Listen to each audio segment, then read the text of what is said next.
Ai, meu Deus. A minha voz já é grossa. Já é... Não sai, né? Beleza. É assim mesmo? Ok. Beleza. O líder, ele não desperdiça muita coisa. Ele tem muita facilidade com a gestão de tempo.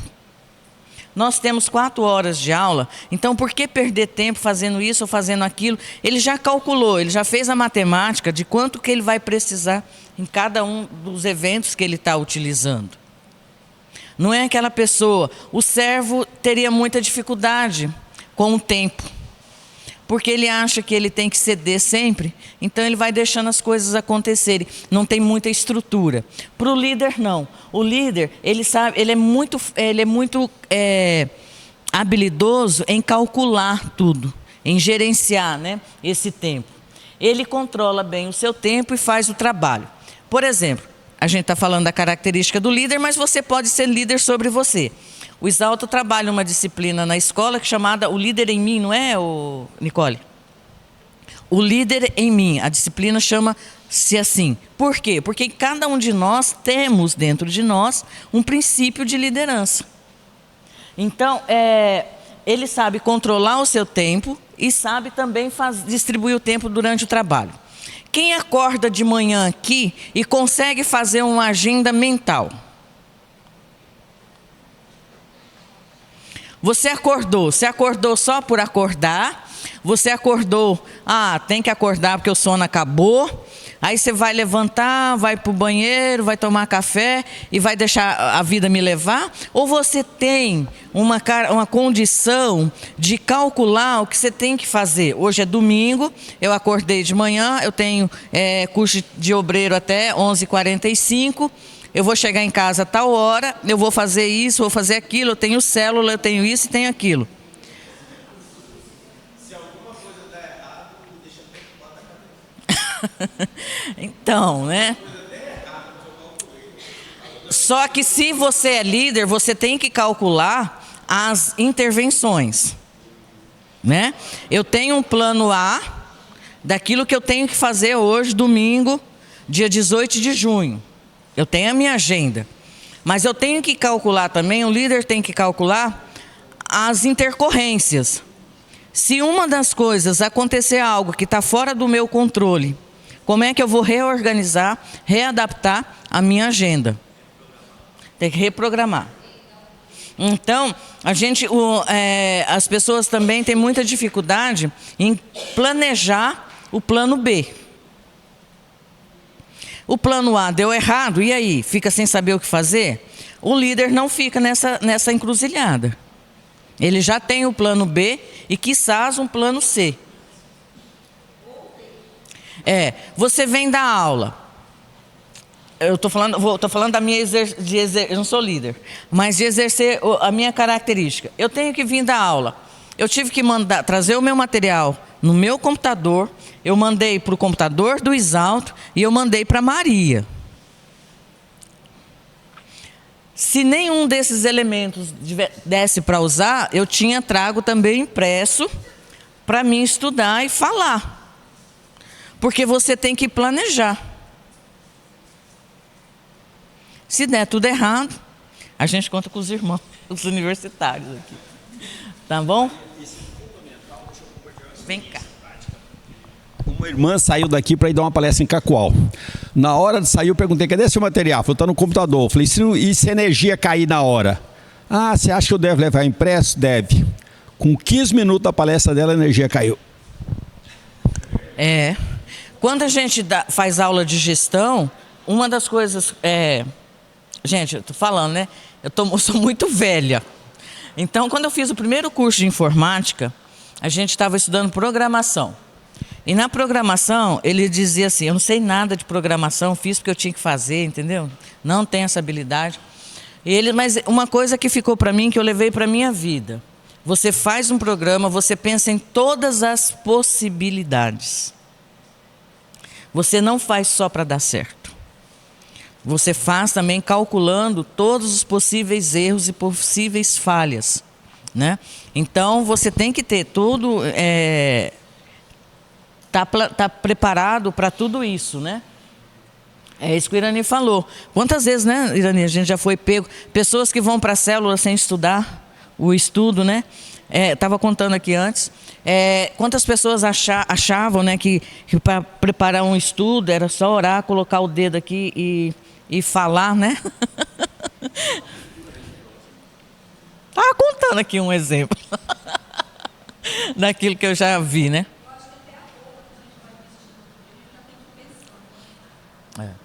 Primeiro que você parte, o Felipe veio e falou, nossa tia, veio toda arrumada. Eu falei, isso é uma coisa que a gente aprende. O professor tem que respeitar o aluno. Você tem que vir dando o seu melhor. Eu não sou a melhor, mas eu tenho que dar o meu melhor, né? Então, em todos os sentidos, né? Você estuda, você fica à noite de madrugada estudando, você lê, relê, estuda, compra curso e faz. Tive que comprar um curso do Subirá, né? Sobre os dons, e falei, não, eu tenho que achar uma coisa diferente, ver o que está acontecendo, se tem uma coisa que eu ainda não sei. Eu tenho a consciência, né, eu tenho a inteligência de saber que eu não domino tudo isso, eu não sei tudo, não vou esgotar, mas eu estudei para estar aqui, estou tentando dar o meu melhor, estou me esforçando para isso. Então, assim, ele pode ser frouxo na ética quando o fim justifica os meios. O líder não tem muito essa coisa assim, faz o que é preciso. Então, às vezes, ele é muito mal incompreendido, né? É necessário fazer, vamos fazer, né? Ele não pergunta os porquês. Para ele tudo é muito claro, ele já vê lá adiante. Ele já sabe, né? Nós multiplicamos a célula esses tempos, e ontem mesmo, eles estavam lá em casa à noite, foram fazer uma surpresa para o aniversário do Exalto, e tem um rapaz lá, ele veio, e em 6 meses que ele estava com a gente, né, Alexandre, ele já foi, a célula já multiplicou, e ele já foi como líder, né, para uma outra célula lá com o Exalto. E ele falando assim, quando o Exalto falou para ele assim, vou multiplicar, vai fulano e fulano, e você vai ser o líder em treinamento dele. Ele ficou meio assustado. Ele trabalhou 6 meses nessa célula, a pessoa que exercia a liderança foi embora de Ariquemes, e ele teve que assumir a liderança da célula. E ele chegou para o Exalto, ele falou assim, você que vai ser o líder agora. Não, mas você acha que eu dou conta? Aí, com aquela dificuldade, mas assim, como é que eu vou fazer uma célula? Eu comecei, tem 6 meses na igreja. O Exalto falou assim, não, nós já estávamos observando você, nós já sabíamos que em você nós poderíamos pedir o que você tem para dar. Ele falou, mas como que vocês estavam vendo isso em mim? Porque a liderança da célula, vamos trazer para cá, a liderança da célula, ela funciona dessa forma. Talvez, nós temos pessoas lá com 10, 15 anos, 20 anos, lá na célula com a gente, e a gente não pôde contar com elas ainda, na questão de multiplicar com elas. E às vezes chega alguém com 6 meses, né? E você consegue ver, e ele foi para a célula dele, ele estava com a célula no setor 9 e mudou lá para aquele lugar, lá perto do cemitério novo, lá não sei o nome do bairro, e ele está lá com a célula e com medo e assustado. Aí o Exalto falou assim, eu vou enviar a Maria 1 mês para te ajudar. Nós começamos na primeira reunião, nós tínhamos 2 convidados só na célula dele. Nessa sexta-feira, eles estavam em 15 pessoas. E aí eu cheguei em casa toda empolgada, falei, Exalto do céu, que legal. Ele chegou, a primeira coisa que ele fez foi apresentar a visão da igreja, o que era a igreja em Ariquemes, o que era a célula, o que era tudo. E assim a gente ficou tão feliz de ver que aquilo que você está fazendo, né, está funcionando, está executando. Ele pode não acreditar ainda no poder todo dele de liderança, mas nós que estamos acompanhando ele, acreditamos que ele é líder, né? Então, o líder reúne um grupo baseado na lealdade à missão. Então, como aqui todos nós, com essa visão de célula, todos nós somos líderes, né? A gente consegue ver quem está fiel à missão, né? Quem está fiel aos princípios. Às vezes a gente quer até multiplicar com outras pessoas, e mais velhas, com mais tempo de caminhada, mas a gente percebe que as pessoas ainda não entenderam. E a gente tem que respeitar o tempo que elas não entenderam ainda qual é a visão do reino. E aí, se eu pego alguém com uma visão errada, eu vou multiplicar uma visão errada. Né? É muito sério, né, Iranice? A gente sempre... duas visões igual a divisão. É dúbio, né? E a palavra diz, confia a homens fiéis. Então tem que ser fiel à palavra. Então ele pode valorizar para o líder. Isso é interessante no líder, porque para ele é mais importante a lealdade do que a competência. Interessante que isso também acontece no mundo, né? Quando um governador é eleito, ele escolhe pessoas para ser os seus assessores, não pela competência, pela lealdade. Pela lealdade, porque se você contrata um traíra, pode ser a melhor pessoa, pode ter o maior currículo, mas se ele não é fiel, e às vezes nós temos muito uma característica, um grupo muito interessante, são os infiltrados. Os infiltrados, eles fingem competência, fingem submissão, mas nunca serão leais. Na primeira oportunidade, eles vão te trair. Eles são bem prostitutos. O que pagar mais, eles vão.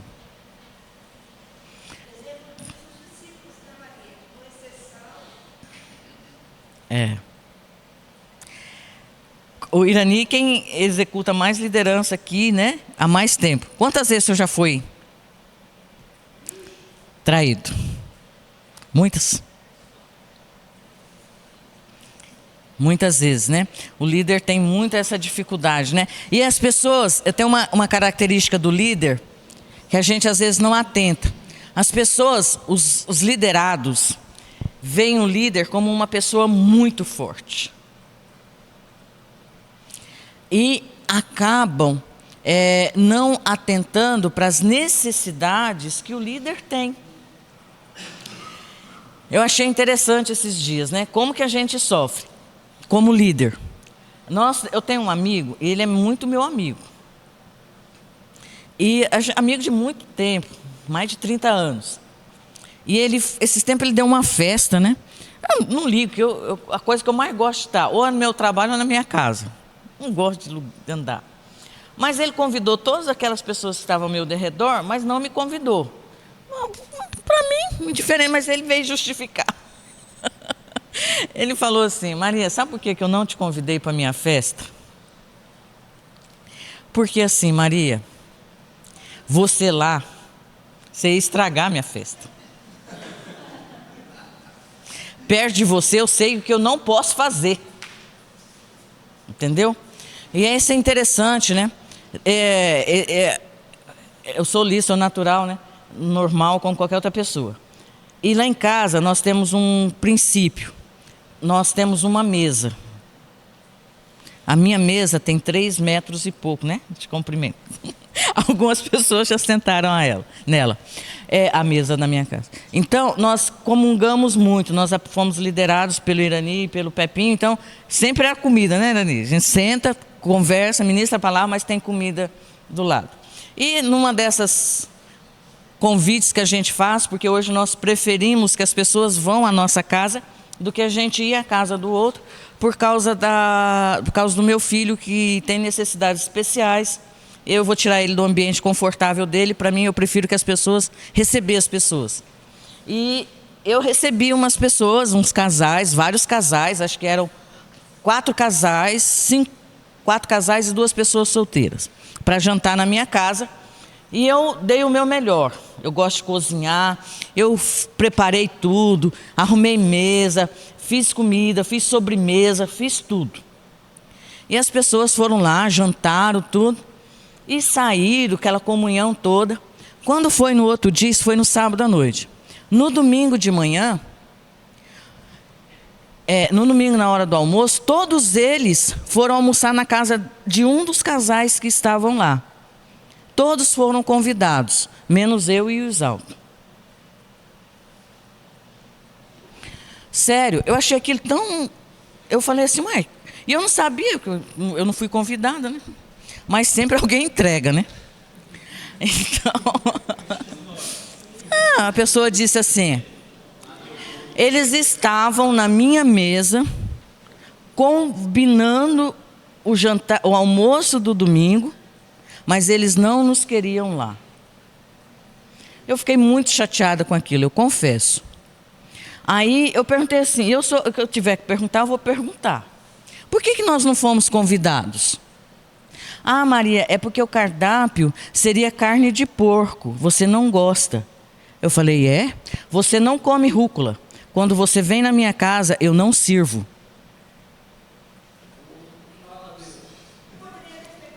Eu falei assim, eu digo para todo mundo, eu falei no início da aula, eu tenho dificuldade, eu não poderia nunca ser missionária. Eu tenho muita dificuldade para comer. Mas eu sempre digo, pessoal, eu não como carne de porco, mas se você fizer arroz e ovo frito para mim é o suficiente. Então não foi por isso que eles não nos convidaram. Eles não nos convidaram porque eles não nos queriam lá. Ué, gente, eu sou humana.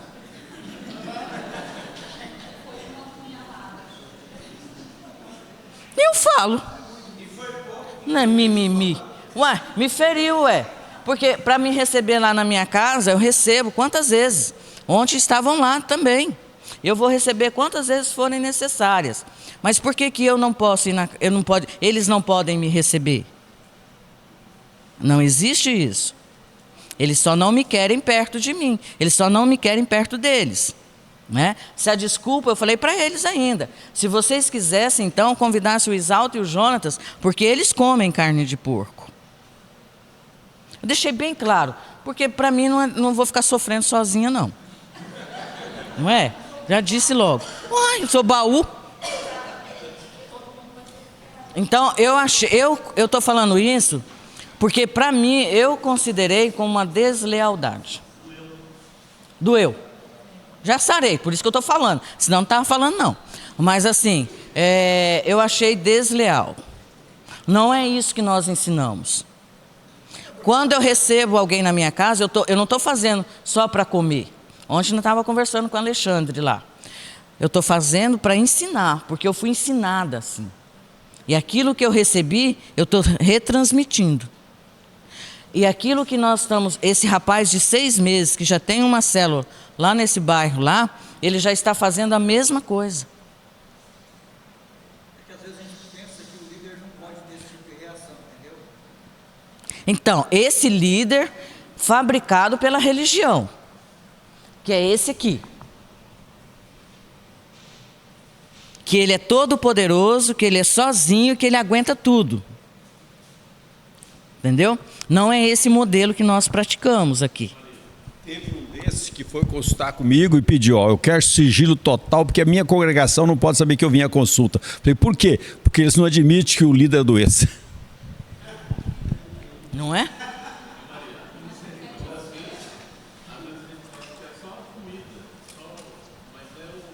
A comunhão.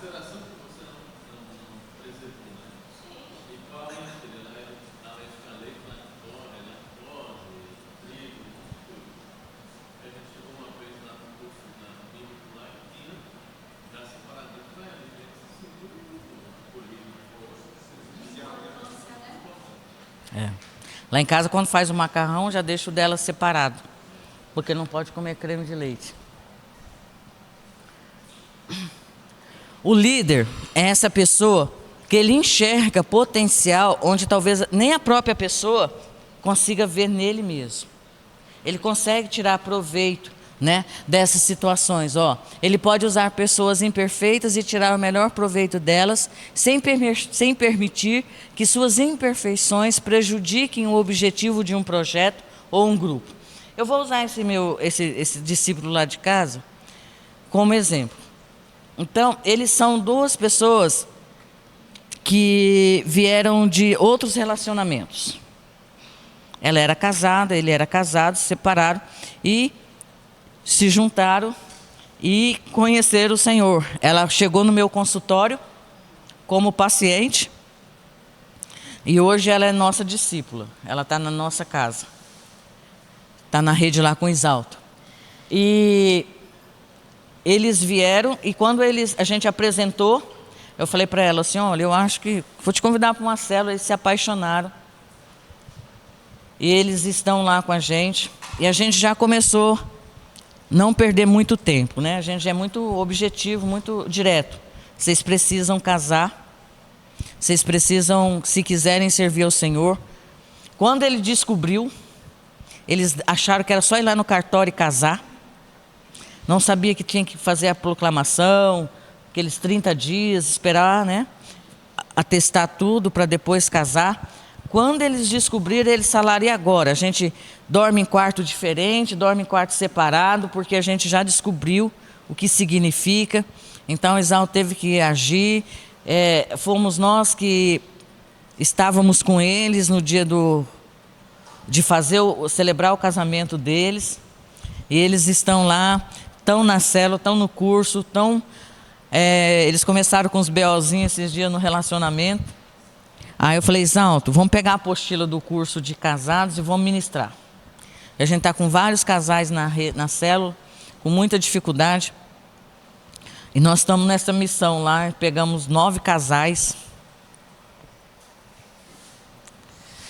E estamos lá no domingo à noite, falando do plano de Deus em relação ao casamento. E eles estão lá. E Deus tem honrado a vida desse menino. Ele nunca achou que ele seria capaz.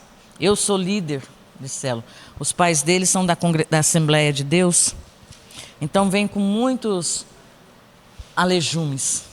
E entender a graça agora está sendo um processo para ele. Mas está sendo gratificante ver o que Deus está fazendo. O líder, então, ele toma essa visão e monta um plano eficaz. Ele é um implementador, não visionário. Quem que era visionário? Que a gente falou no começo? Profeta.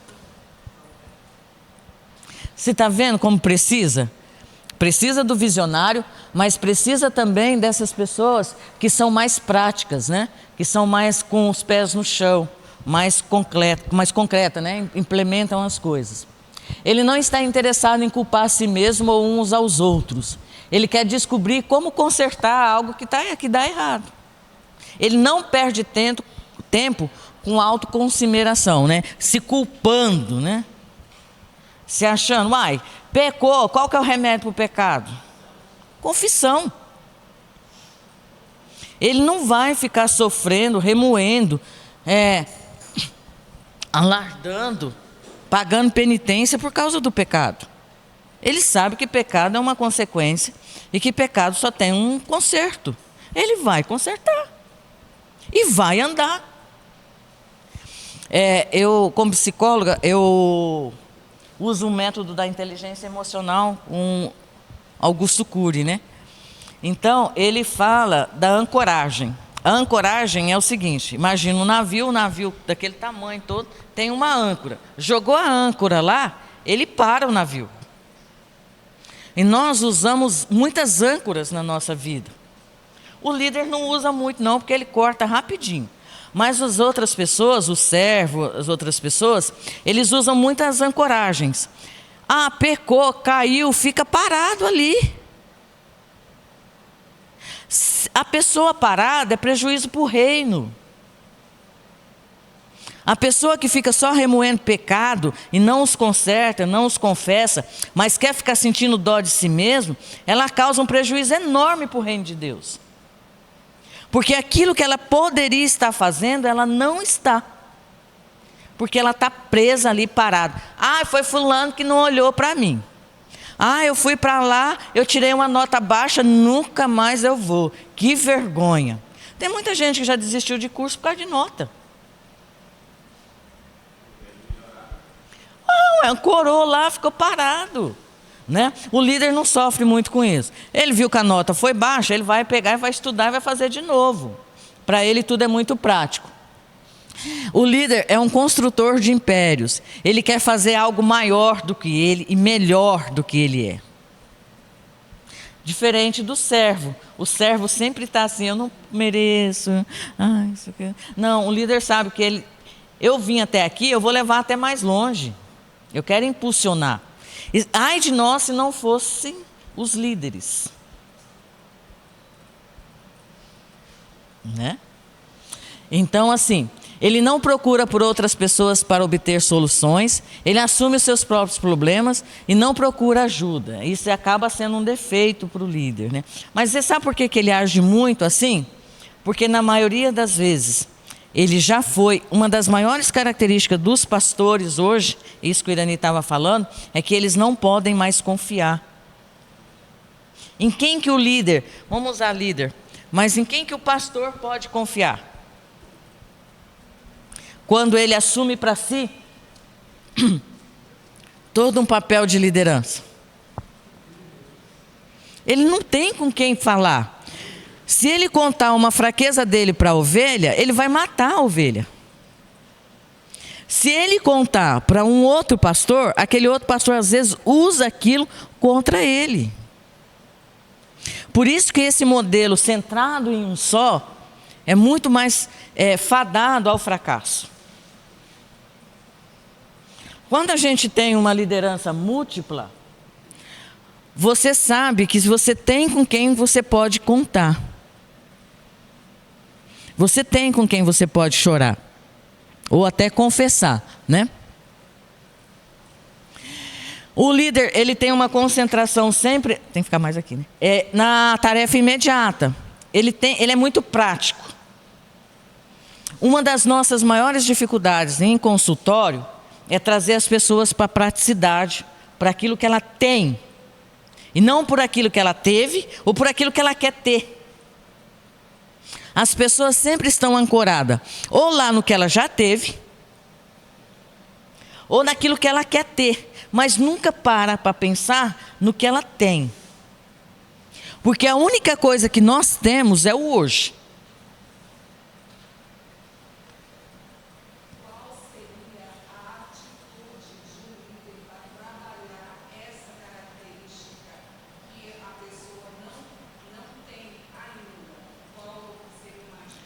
Porque mesmo sendo líder, ele depende de todos os outros dons. Ele precisa do corpo, por isso que Deus não fez ele na sua totalidade. Deus não deu tudo para um só. É que a gente tem dificuldade de entender a didática de Deus. Né? Deus nos fez como fosse dedos da mão. Ou dedo do pé. Até aquela unha pequenininha lá, que você bate nela lá, que é aquela que você serve para tocar na parede em algum lugar, tira aquele dedo do seu pé e veja se você tem equilíbrio. Deus fez tudo perfeito. Se fosse assim, cada dedo precisa um do outro.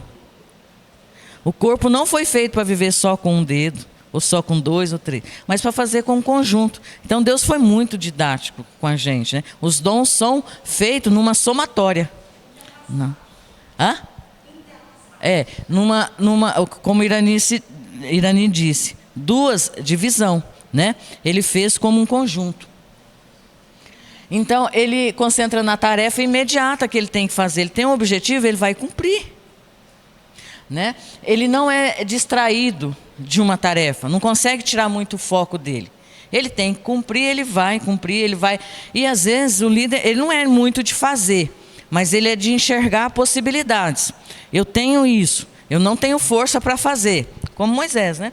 Eu tenho força para delegar. Então vai lá, Josué, vai lá, vão lá os espias, olha lá o que tem para como que é a terra e traga para mim. Quando vocês trouxerem o resultado, vamos sentar, vamos fazer uma planilha e vamos ver como que a gente vai trabalhar. Ele pode ser orientado por tarefas e falhar no acolhimento, pastoreio e correção do que está espiritualmente errado, por causa dessa praticidade dele. Então, está vendo como ele não é completo? Mesmo sendo líder, ele pode falhar em acolher as pessoas, porque ele não tem o dom de servo. Quem acolhe é o servo. Tá? Ele não tem o dom do pastor, de pastorear, de ficar lá tirando carrapicho, de ficar fazendo aquelas coisas, de amassando barro, né? A pessoa recorrente, cai, levanta, cai, tá ali. Ele não tem essa paciência. Tá? E a correção do líder é muito dura. Ele corrige, mas a correção dele é bem dura, porque ele é muito prático. Quem já foi corrigido aqui pelo Pepinho? Misericórdia. O povo acha que o Irani que é bravo, né? Assim, mas bravo é o Pepinho. Gente do céu. Quando ele vai te corrigir... Filipinho já... que o diga. Ele corrigia Filipinho, né? Na vara mesmo, né? Então, assim, a correção, o líder, quando ele vai corrigir, ele é bem... Porque para ele também é tudo prático. Eu vou te corrigir porque você tem que aprender. Hã? É por amor. Mas por amor, e ele é tão interessante que é por amor que ele sabe a força, ele não se preocupa muito com a força, não. Porque ele quer ser prático. Para que eu estou te corrigindo 10 vezes, Maria, numa coisa que toda vez eu estou te corrigindo na mesma situação? Sem amor não existe correção. Existe punição. Eu falo para as mães, né? Quando elas vão me procurar, você não pode corrigir seu filho enquanto você está com raiva. Ah, mas se passar a raiva eu não vou corrigir. Aí eu digo, então você não estava corrigindo, você estava punindo. Porque a correção, ela tem que ter um objetivo. Ela tem que gerar um aprendizado. E quando você corrige, o instrumento que você usa para corrigir vem carregado com um fator chamado transferência. Se eu corrijo na ira, então eu estou tentando ensinar, mas eu estou passando ira para o outro. Se eu estou corrigindo no intuito de machucar, porque eu fui machucada, então também estou machucando o outro e provavelmente vai reverberar. Eu machuco ele, ele machuca ele, ele machuca ele, ele machuca ele. A correção tem que ser feita com o intuito de ensinamento e não de punição. Se você está batendo em alguém para punir essa pessoa, pode ter certeza, você não está ensinando nada a ela. Ele é envolvido em todos os tipos de projeto, gosta da diversidade, não precisa da afirmação de outras pessoas quando ele já se decidiu. Ele pode fazer uma quantidade desproporcional de trabalho com os recursos fornecidos, né? Ele tem muitas habilidades, né?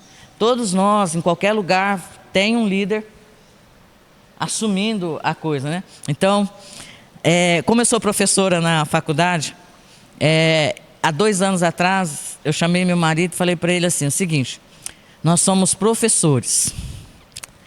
E o primeiro dia que eu chego na sala de aula, eu me apresento, leio lá o que eu preciso ler e assumo assim, eu sou cristã e sou cristã professa. Eu professo uma fé em Jesus Cristo. Ponto. Por que eu faço isso? Porque a mente superior domina a inferior. Eu estou no cargo de líder dentro da sala de aula. Por isso que a docência é uma das armas mais úteis que nós temos no reino cristão. Nós precisamos formar professores. Sabe por quê? Porque o inferno já tem o seu exército de professores. Como cauda. Os judeus têm essa máxima nas suas vidas. Então, quando chega lá, E eu achei interessante esses dias, eu estava numa sala de aula e a gente fez um círculo e eu estava dando aula do assunto da aula e terminou, deu intervalo, um aluno chegou e falou, professora, chegou com o telefone aberto, professora, aniversário de 15 anos da minha filha, eles estão me esperando para cantar os parabéns. Eles não queriam que eu viesse, mas eu não gosto de perder as suas aulas. Então eu disse que eu viria até a hora do intervalo, eu não ia perder só um pouco, mas eu vou lá ter que ir no aniversário. Falei, nossa, agradeci, né? Falei, quanta consideração, tudo. Aí ele pegou e disse assim, professora, eu não o conheço, conheci agora nesse semestre. Professora, é um senhor já de idade. Ele falou assim, professora, a senhora não sabe o poder que a senhora tem. Falei, sei. O que é? Claro que eu sei. Aí ele pegou, a humildade ficou lá embaixo. Ai, ai. Brincadeira. Eu falei, assim, obrigado, né, tudo. Aí ele pegou e falou assim, professora, eu vi aqui hoje. A hora que ele falou aquilo, eu me abriu para uma dimensão que eu não tinha percebido. Professora, a sua aula abre a mente da gente. É como se a cabeça da gente chega aqui fechada, ela abre e as coisas vão entrando. Só que eu estou vendo alunos aqui tentando pegar a senhora.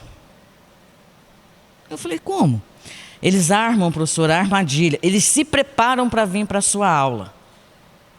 Para te colocar numa situação difícil. Eu falei, mas eu realmente não tinha me atentado.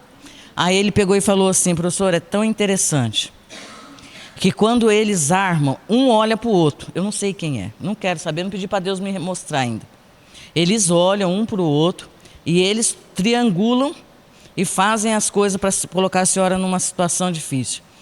Eu fico olhando de lá, olhando a senhora. A senhora baixa a cabeça, fecha os olhos. Quando eles terminam de falar, a resposta da senhora mata os três. Aí eu falei, eu sei que não sou eu. Aí eu entendi o nível de coisa que eu estava enfrentando, né? Mas aí eu coloco. Aí me deram uma disciplina chamada assim, psicologia humanista. Na psicologia humanista, o centro de todas as coisas é o homem. Eu não acredito nisso. Mas eu tenho que dar disciplina. Aí eu falo que o homem é a razão de todas as coisas. Aí eu pergunto assim, mas quem é o homem sem Deus? Pronto, acabou. Eles têm que concordar comigo.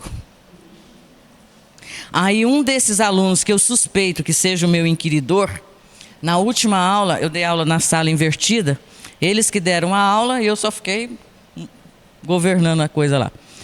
Ele saiu, e quando eu saio da faculdade, termina a minha aula, eu chego em casa 10h30, tem dia que eu chego 11 horas, porque tem uma fila de gente querendo orientação, e geralmente, não é, eu falo, eu vou falar como cristã, não como professora. Aí esse aluno já tinha 3 esperando, ele falou assim, professora, hoje sou eu. Eu preciso falar com você. Falei, gente, hoje é aniversário do meu marido e eu vou jantar com ele. Já avisei no começo da aula. Aí ele pegou e falou assim, professora, eu moro em Buritis, foi a primeira aula de todo, ele está no 3º período, de todo o tempo que eu entrei na faculdade, foi a primeira aula que eu entendi o assunto. Falei, sério, sério. Por quê? Professor, eu venho sem comer. Hoje eu comi. Falei, peraí. Você vem para cá sem jantar? Ele falou, eu saio de Buritis 4h30. O ônibus passa em frente ao meu serviço. Aí eu saio de lá e já venho para a faculdade. Eu não saio da sala, professora, porque eu vejo os outros comendo e eu não tenho dinheiro para comer. Mas hoje eu almocei. Hoje eu jantei. Aí eu falei para ele, a partir de hoje, você nunca mais vai ficar sem comer. Se você ficar sem comer, eu vou pegar uma cinta e vou te bater. professor, hoje eu tenho para comer porque eu recebi. Eu falei para ele, não é isso que eu estou te dizendo. Eu vou te deixar um voucher lá na lanchonete, você vai comer. Eu estando aqui na aula, eu não estando na aula, você vai comer. E ele mandou uma mensagem para mim no meu celular, numa das minhas aulas, e falou assim, eu não concordo com nada que você ensina. Porque eu tenho depressão, e depressão não tem nada a ver com o que você está falando. Eu falei, é a sua opinião, não é a minha e nem é a da ciência. Eu não vou me dobrar a você. Sou curta e grossa. Mas quando ele viu, ele falou assim, os seus colegas não sabem, a faculdade não sabe da sua condição? Ele falou assim, é a primeira vez que eu estou falando, e eu só tive coragem de contar para você. Aí eu estou com um pepino, estou com uma bênção na mão, né? Não é pepino. Porque agora eu tenho a chance de abençoar esse menino.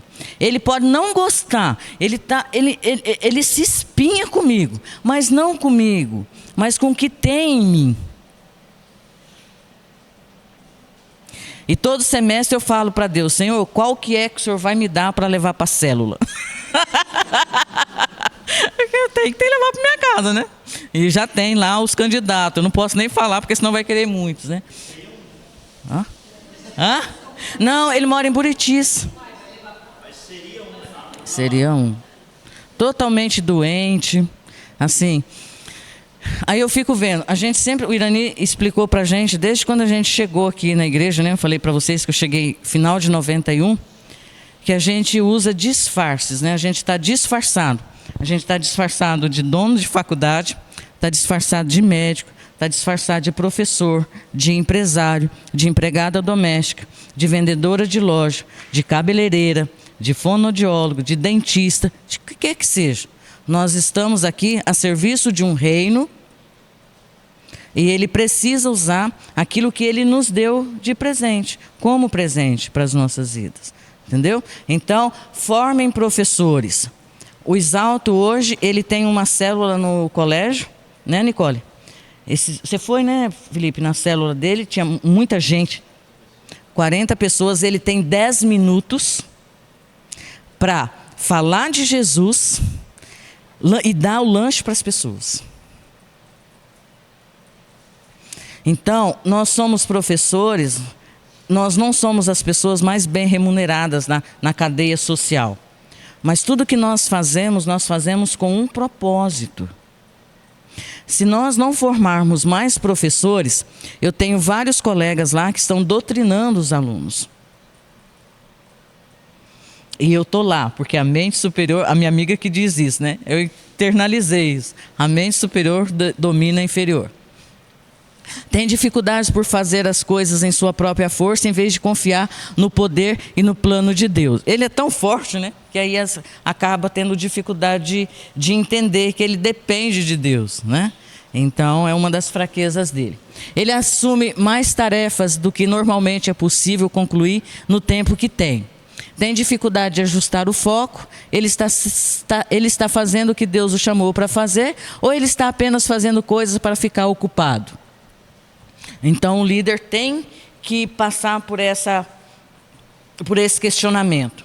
Eu estou fazendo isso por mim ou por Deus? Então, em todos os dons, eles convergem a Cristo, ao Espírito Santo.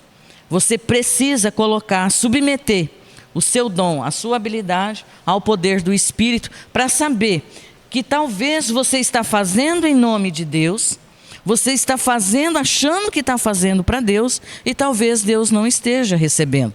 Um dos textos que eu acho mais duros na Bíblia é aquele que ele diz, naquele dia ele vai dizer assim, afasta de mim, porque eu não te conheço, mas Senhor, no seu nome eu fiz isso, o Senhor, no seu nome eu fiz aquilo. E ele vai dizer assim, olha,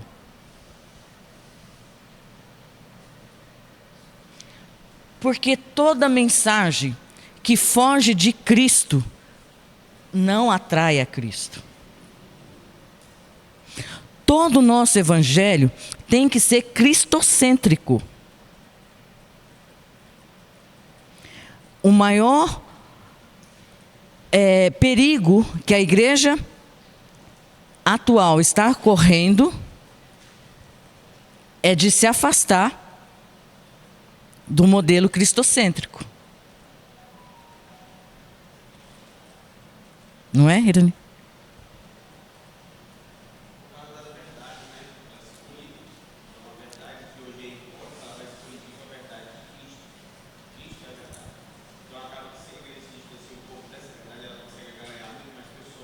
Sim.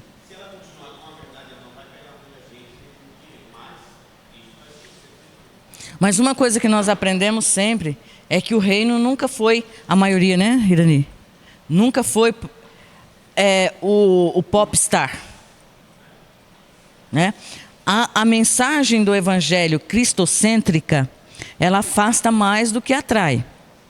Mas ela convence. Quando ela convence, ela gera uma outra coisa que se chama mudança. Porque o crivo, o modelo que você tem, é de Cristo. E toda mensagem cristocêntrica, ela é cristocêntrica porque o centro da mensagem é Jesus Cristo. Hoje nós estamos nos afastando porque existem muitos métodos para a igreja ganhar mais, para ter mais membros, para ter impacto, ter visibilidade.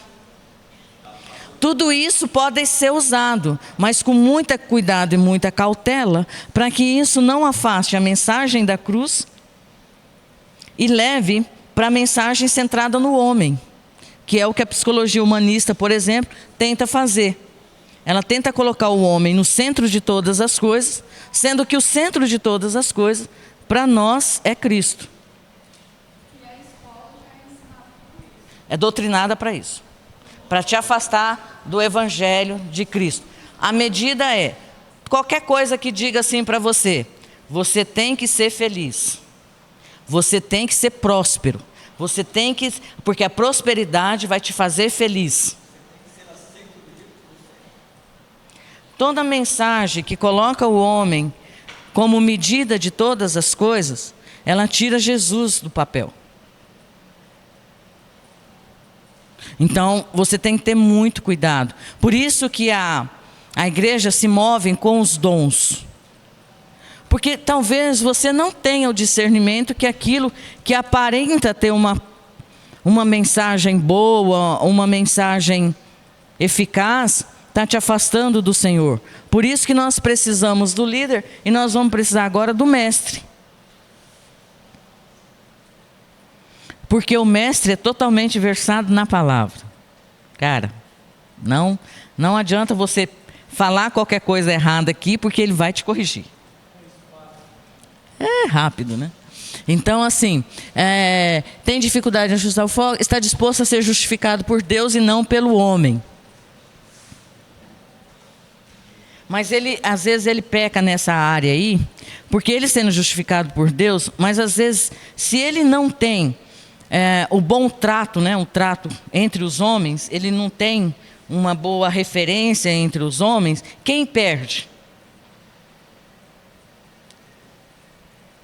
A matemática do reino é essa. Quem perde? O reino. E às vezes ele tem que se submeter, ele tem que fazer até o que ele não quer. Ele precisa, às vezes, até se justificar diante de alguns homens, não por causa dele, por causa que ele já sabe que ele foi justificado por Deus. Mas se ele perceber que o reino vai perder por causa disso, ele se submete. Por isso que o dom tem que estar submetido ao poder de Deus. Perde. O seu trabalho, o que você tem que fazer, você mora, por exemplo, num bairro onde eu não moro. A responsabilidade, vamos supor assim, dos seus vizinhos, é sua ou é minha? Então, se você não fizer, quem vai perder? Não, você não. Você já perdeu a responsabilidade sua. Quem vai perder é seus vizinhos. Ontem, eu fiquei puta da cara, mas puta mesmo. Por quê? Nós investimos numa célula no Parque das Gemas. Muitos anos. E esse povo acabou se afastando, arrumando desculpa. Não quiseram. Eu mantenho contato, mando mensagem de vez em quando, encontro. Beleza. Quando foi ontem, minha mãe disse assim, fulana foi para... Estava passando, fui levar ela na casa de uma amiga, passamos na frente da igreja católica do setor 1. Ah, fulana vai estar aqui hoje. Eu falei, quem? Vai vir batizar a filha. Menino. Gente, eu estou aqui, ó, porque eu vou atrás. Eu vou falar, eu não acredito que nós ficamos anos aqui na sua casa, ministrando uma palavra que é de Deus, investindo na sua vida. Saindo, eu morava aqui no Jorge, aqui nessa rua, ia lá no Parque da Gema, fazer uma célula, ministrar. Não demos uma comida estragada, não ministramos qualquer coisa, somos extremamente caprichosos e zelosos com aquilo que nós fazemos com o Senhor. Para você pegar a sua filha agora e ir para o paganismo, eu quero que você me explique. Não, eu quero saber. Esses dias eu mandei uma mensagem para ela e falei, fulana, já não está na hora de você voltar?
Não. Ela pode até escolher. Essa menina, ela pode até escolher ir para o inferno com a filha dela, com a família dela todinha. Problema dela. Mas que eu vou falar para ela que ela está indo, eu vou falar.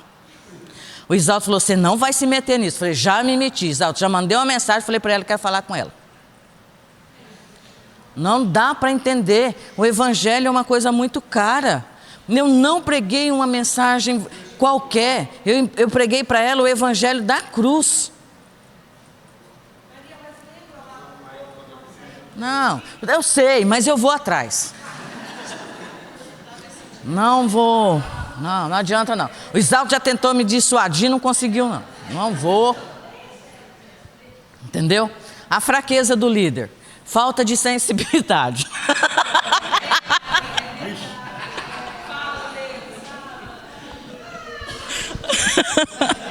Gente, não me acusem disso, porque eu estou sendo muito sensível, entendeu? Doeu em mim, porque mexeu na obra do meu pai, então mexeu com as coisas dele, pode mexer comigo, mas com a dele não. Então vamos lá, como é orientado pelas mentas, ele pode deixar de acolher os que o rodeiam e pode aplicar pressão sem moderação. Eu não estou pressionando, gente.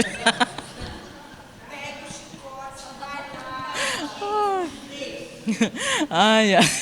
Então, ele tem problema com ética. A ética está dizendo que não é para ir para trás, mas ele vai. Ética mesmo, Maria, para que você vai atrás disso? Falei, Isalto, eu vou falar, está engasgado aqui. Eu tenho que falar. Aí, para mim, aí ó, o fim justifica os meios. Já estou defendido aí. Transigência, né? Se orienta em cumprir sua agenda em vez da agenda de Deus. Eu nem perguntei para Deus se era pai. Mas eu acho que está na agenda de Deus já. Eu tenho. Dá tempo de eu fazer.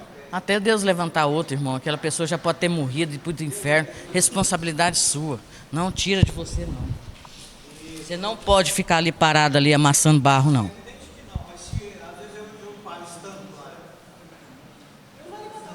Sim, vai levantar.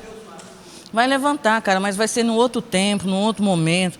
Pode ser que aquela pessoa nem exista mais. Aqueles alunos vão ter a oportunidade de estar comigo de novo? Eu não sei. Nem sei se o Felipe me colocou na grade deles. Pelo que eu vi, eu não estou mais na grade deles. E aí? Vai vir outro professor agora no próximo semestre e vai doutriná-los. Aí eu perdi a oportunidade? Responsabilidade é minha. Você tem que assumir responsabilidade. Não existe espaço para covarde no reino de Deus. Hã? Eu acho que não tem espaço para covarde. Todos que se acovardaram, né? A gente vê o exemplo lá de Eli, né? O sacerdote se acovardou, não corrigiu os filhos. Nós vimos qual foi o resultado de tudo aquilo.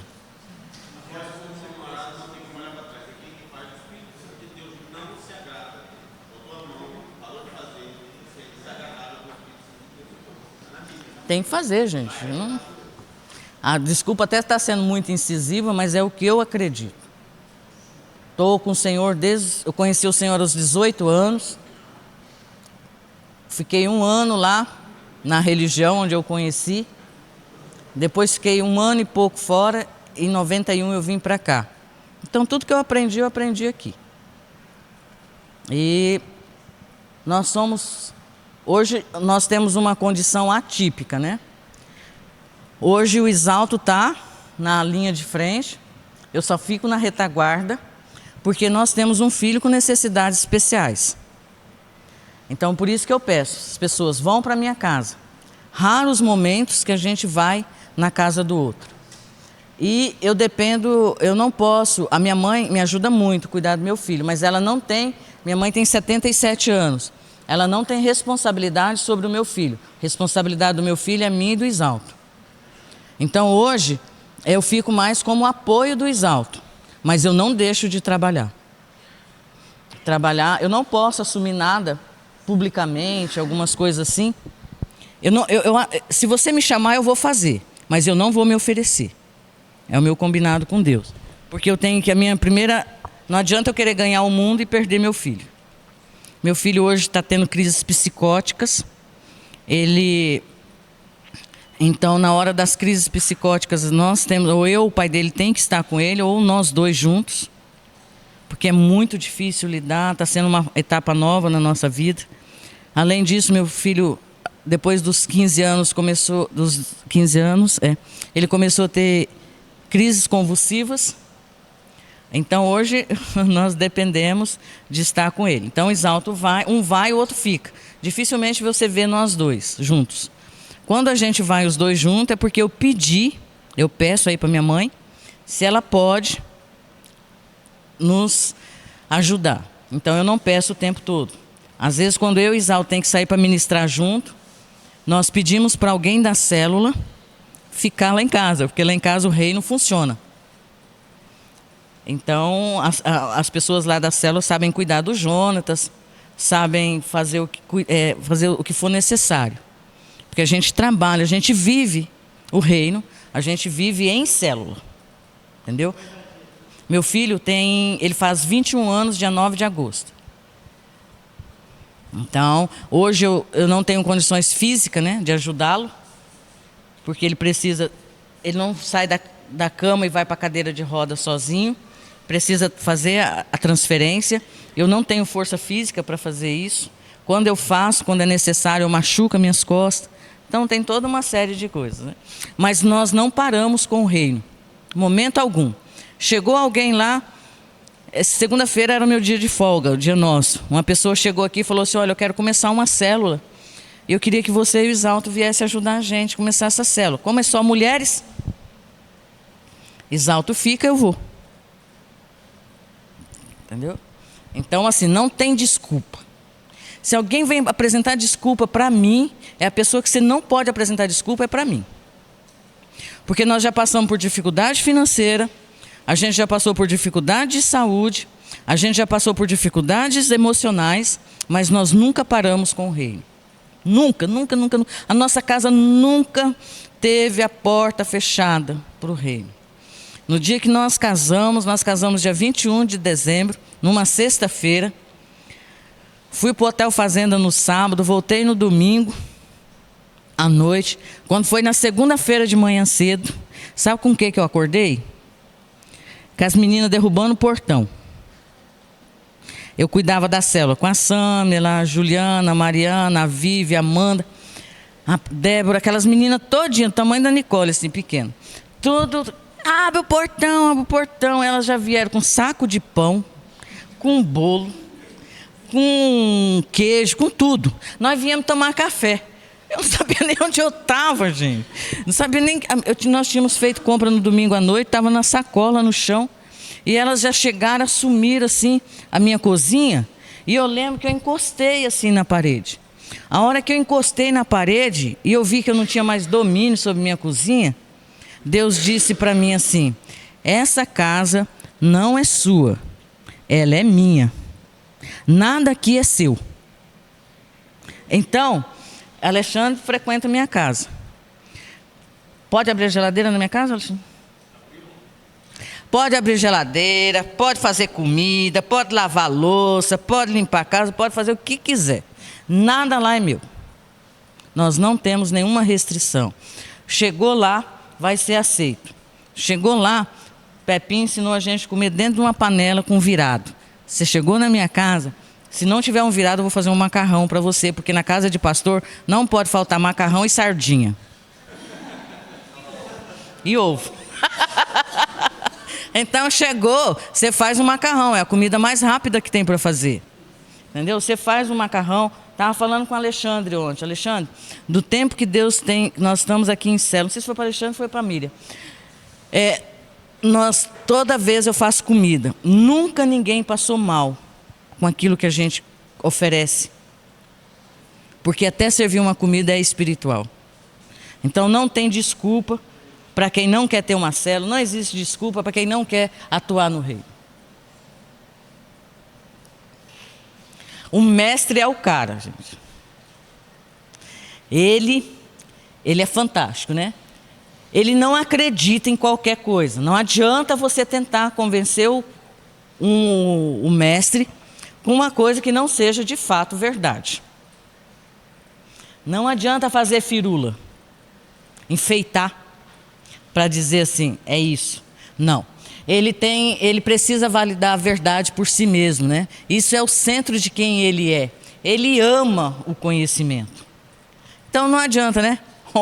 Vou contar um exemplo do Irani. Irani, uma vez, né, a gente estava no culto, a gente que tinha um culto na quarta-feira. E a irmã foi ministrar.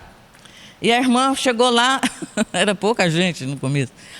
E a irmã falou assim, olha, porque está escrito na Bíblia, que se não vir pelo amor, vem pela dor. Perto de quem, né? Perto de quem? Ele subiu, pegou o microfone da irmã e disse, olha, isso aqui é coisa da irmã, não está escrito isso na Bíblia não, entendeu? Porque o mestre é assim. O mestre não permite que se ensine algo que não seja verdade. Ele tem um forte compromisso com a verdade. E como ele gosta do conhecimento, então ele sabe se aquilo é verdade ou não, né? Porque ele tem essa característica. Ele não recebe as coisas, a novidade de imediato. É moda. É moda agora, né? Estava assistindo aquele documentário da Hillsong, né? Você assistiu? Então, virou-se uma cultura agora, né? O modelo Hillsong, né? E as igrejas todas de preto, com luz, como se fosse uma... Hã? Tudo preto, com luzes, né? Coloridas, né? O mestre, provavelmente, ele teria muita dificuldade para receber isso de forma imediata. Porque ele precisa de uma garantia de qual o objetivo daquilo, de qual a finalidade e se é necessário. Então, ele olha as coisas sempre por um ângulo bem diferente do que a maioria está olhando. Tá? Ele quer detalhes em primeira mão, ele valoriza a precisão no compartilhamento de detalhes, e às vezes ele até exagera nos detalhes, né? Quem convive com o mestre sabe. Às vezes você faz um projeto, você acha que está abafando, né? Você chega e apresenta, ele diz, não vai dar certo não, isso aqui está errado por causa disso, disso, daquilo. Aí você fica assim, mas não tenta convencê-lo. Ninguém convence o outro a mudar a verdade. E o mestre, ele tem muito essa característica de andar muito nesse centro do conhecimento, então ele conhece a verdade. E o mestre, quando ele usa o dom dele a serviço do reino, ele é extremamente cauteloso, ele é extremamente cuidadoso em relação à palavra de Deus. Ele processa e toma decisões lentamente, ele pode retardar as pessoas impulsivas que tiram conclusões precipitadas. Então, quem tira conclusões precipitadas, quem que age com bastante impaciência? O profeta. O profeta se submeteu ao mestre.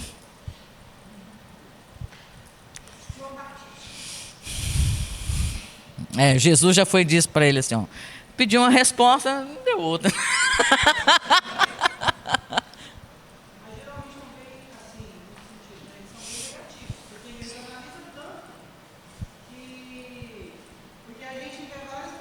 Aham.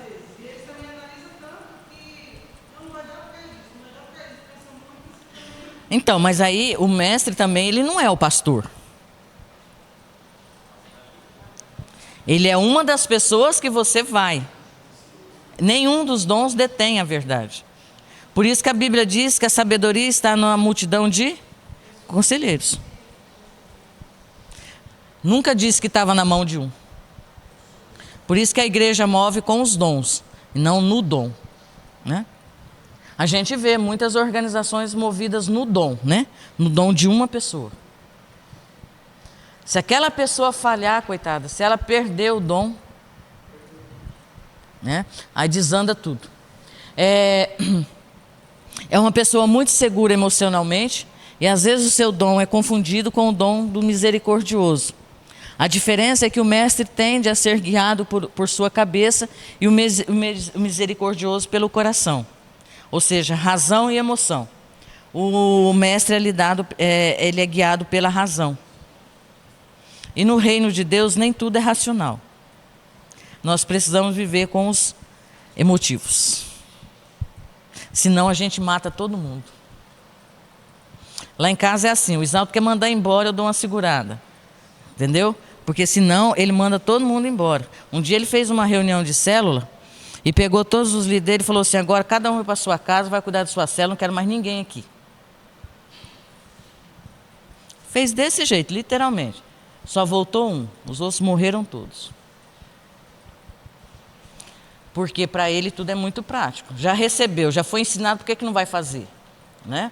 Aí agora não, agora a gente senta, conversa e diz, dá mais um tempo, vamos esperar mais um pouco, tem isso e isso pegando, depois a gente vai. Fulano, você acha que esse está pronto? Eu acho que está pronto, pode mandar. Né? Agora eu falei para ele, multiplica logo, porque está feio, né? A minha casa, a gente começou uma reforma na minha casa, aí o primeiro cômodo que foi reformado, qual que foi? Cozinha. Porque é lá que nós precisamos trabalhar. É lá que é a mesa que a gente recebe as pessoas, é a mesa que Jesus fez muitas das coisas com seus discípulos. Então nós precisamos compartilhar, comer junto. Então a gente usa esse princípio. Então ele é dessa forma. Ele tem um profundo compromisso com a família e com as tradições, né? Mas ele é visto como uma pessoa que inspira segurança, porque ele é paciente com aqueles que estão em pecado, né? Ele sabe, né? Ele, às vezes até porque ele sabe até onde a pessoa pode ir, talvez ele já tenha passado por aquilo, então é muito mais fácil se orientar com ele, né? Ele está disposto a expor toda a situação e permitir que a outra pessoa escolha o que é fazer, o que é certo e até se reconciliar. Porque ele já conhece. O mestre, ele conhece muito a palavra de Deus. Ele sabe que você não pode, vamos usar a âncora de novo, que você não pode ficar ancorado ali naquela situação que te derrubou. Conhece o João Bobo? Aquele bonequinho? Quando eu vou dar palestra sobre resiliência, eu uso ele. Porque assim, não importa quantas vezes você caiu, importa quantas vezes você vai ficar de pé. Para mim não importa quantas vezes eu vou errar, quantas vezes eu vou apanhar, vou dar a cara para bater. Eu quero levantar. Posso me ficar até um tempinho lá caído, mas eu vou levantar. Eu peço para o Senhor não me deixe. Me ajuda a levantar, porque eu não vou ficar aqui amassando barro, não. Eu trabalho muito com a parte emocional, então eu vejo as pessoas muito presas em rejeição. Né? Por que você é assim, fulano? Porque quando eu nasci, a minha mãe não gostava de mim. Meu pai me abandonou.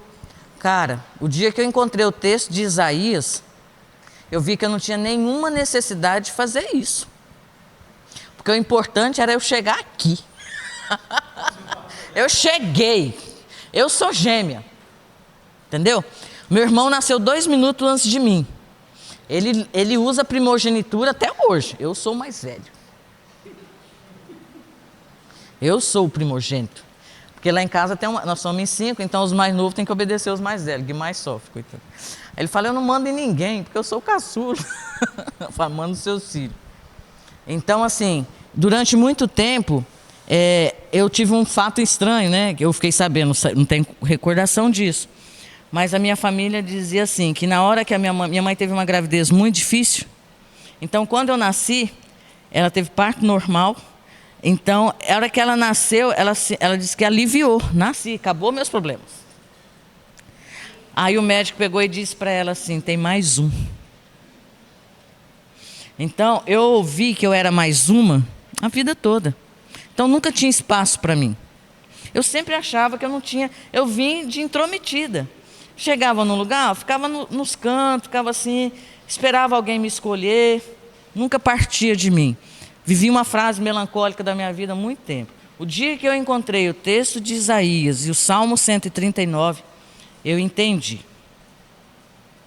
Eu vim aqui com um propósito. Eu vim aqui porque mesmo que a minha mãe ou meu pai não me quiseram, mesmo que eles não tenham me projetado, eu vim aqui porque Deus escolheu que eu viesse. Porque através da minha vida eu já levei muitas pessoas a Cristo. E quando eu estou doente, eu falo para Deus, Deus, eu não posso morrer. Eu tenho prazer na vida. Eu digo para Deus, Deus, os mortos não te louvam. Eu quero te louvar com a minha vida. Eu nunca desonrei meus pais, então eu vou viver muito. Não uso tudo na Bíblia a meu favor.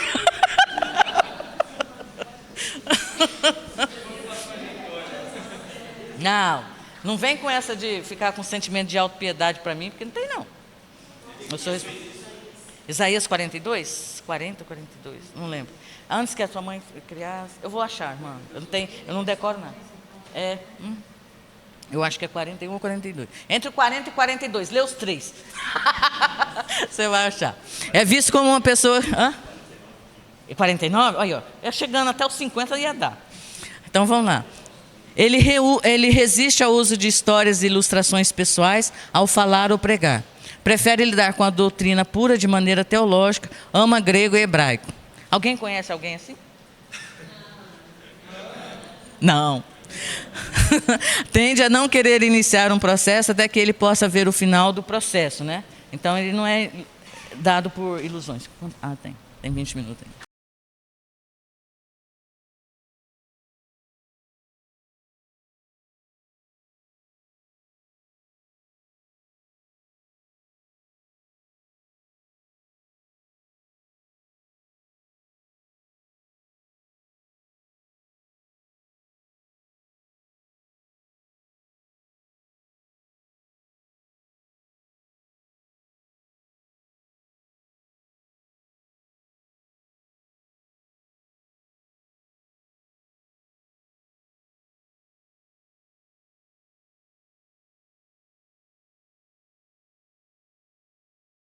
De jogar a conversa fora. Essa coisa de ficar falando, né? Quando eu oriento mães, principalmente, eu falo para ela, por que mulher fala tanto? Começa com uma ladainha de manhã cedo, vai até de noite falando a mesma coisa. Não funciona.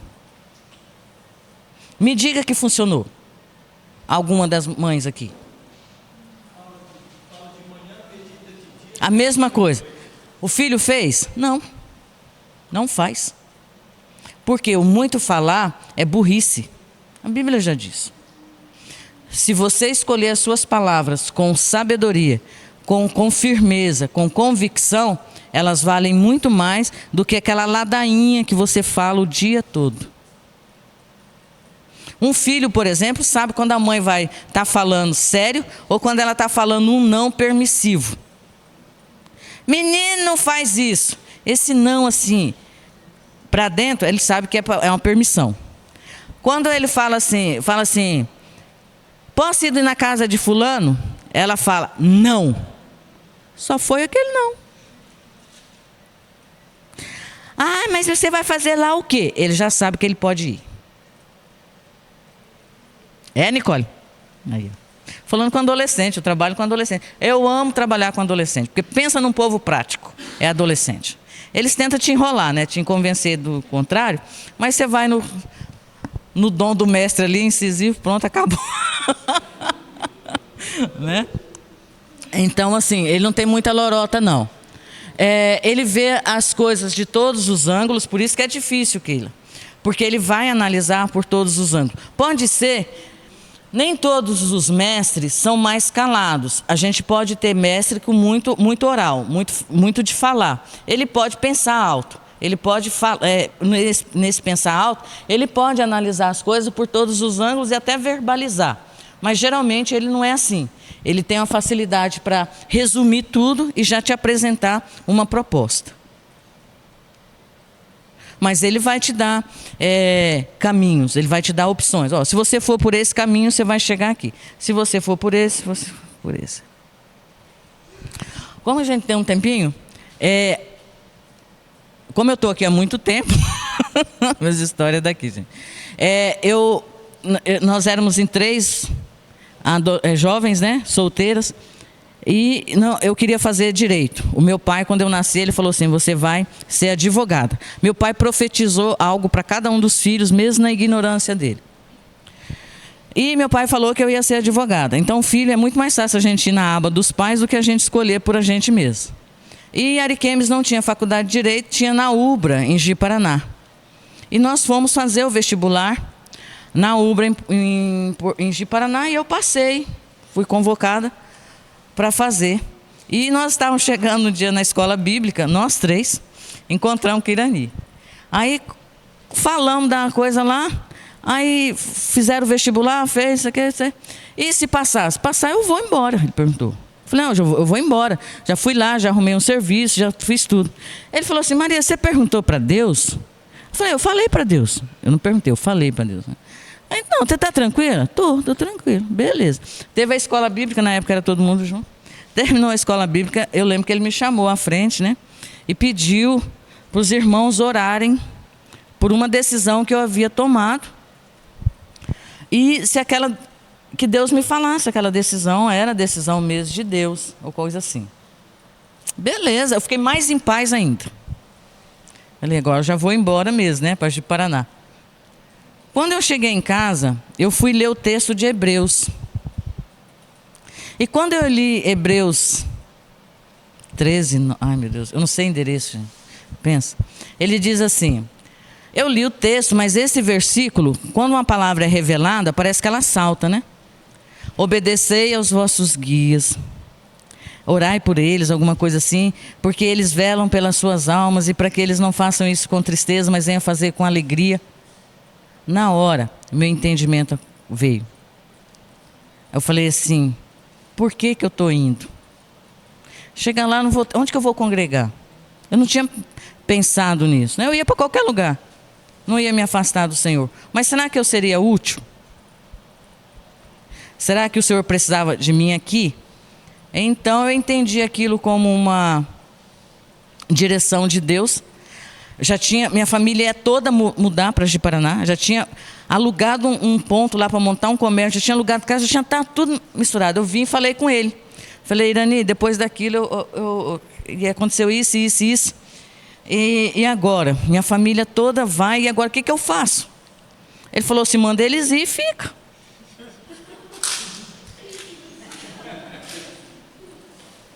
E aí, cheguei em casa e falei assim, olha, eu não vou mais. Se vocês quiserem ir, vocês podem ir. Mas eu não vou. Eu vou ficar em Ariquemes. Alguém foi?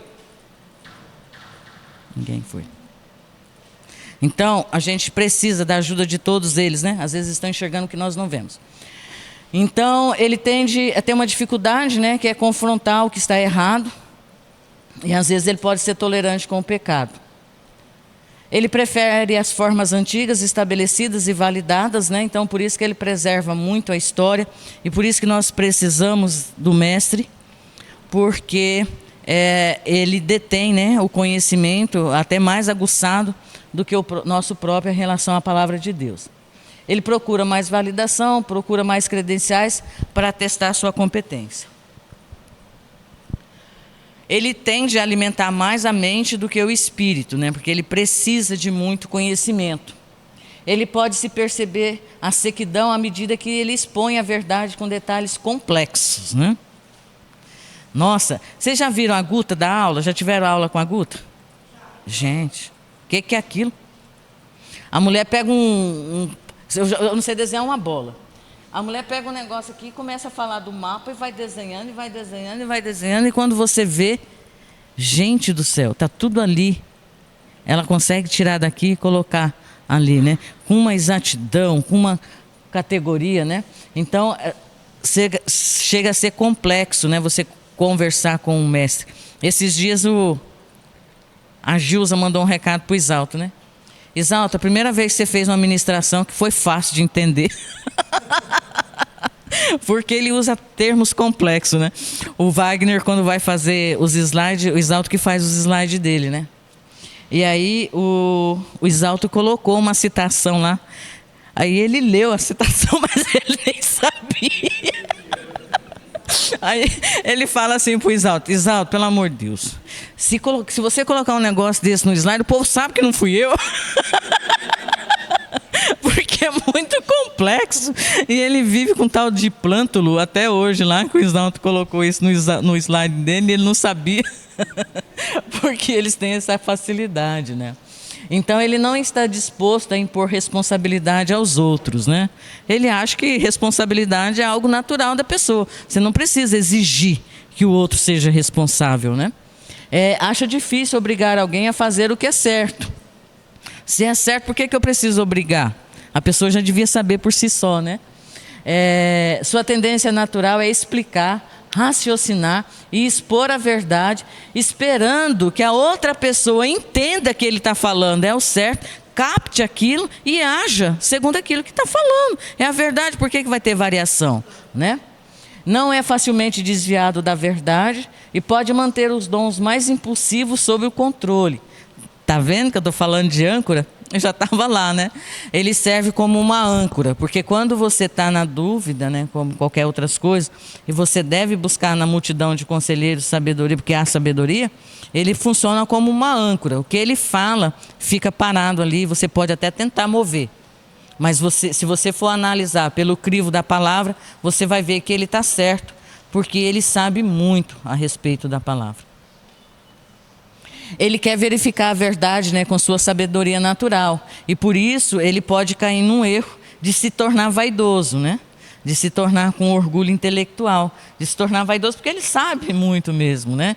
E acaba, se ele não se submeter, como todos os outros dons, não submetendo ao Espírito Santo, pode achar que o dom é seu e não um presente que Deus deu a ele. Pode ter dificuldade com as emoções por causa do desejo de racionalizar, explicar e sistematizar como se sente. Pensa num povinho difícil de falar de emoções, né? Dia 12 agora até achei estranho, né? Comecei a célula na segunda. Aí recebi um recado, estava no trabalho antes. Vamos jantar hoje? Eu falei, meu Deus do céu, 21 anos na vida, dia dos namorados, Isalto me chamando para jantar, foi a primeira vez. Entendeu? E assim, aí eu falei assim, jantar? Aí eu coloquei até na coisa assim, você está bem hoje?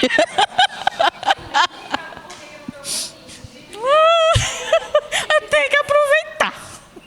Aí, eu falei assim, mas você está romântico hoje? Aí ele colocou assim, kkkk numa linha, e na outra linha ele colocou uma reticência e me mandou.